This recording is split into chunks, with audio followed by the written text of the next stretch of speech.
mid ay macallimo tahay in la arko oo waxna qoraya oo macna hadda laga bilaabana reer qorraxay waa u faanaynaa waa la yiraahdo hebel imisa wiil buu dhalay la oran imisa gabdhood baa dugsi rooga baxday la dhaaw yurub markaan joogno waa gabdhaha waxa la hormariyo gabdhaha inoo kor u soo qaadno aynu dar yeelo hal wanaajiyo way nugul yihiin waa masaakiin aqligooda waa la xaday aynu u turno كيف عرارنا يعني لقوا قايلين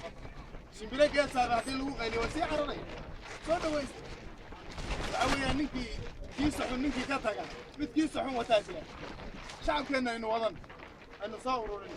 ولا ليه الله ناسنتين ما أنت اللي قبل الله هو شقين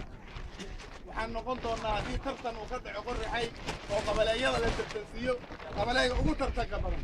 وانا قال لانديري سيء لكن أنا كمان يكارو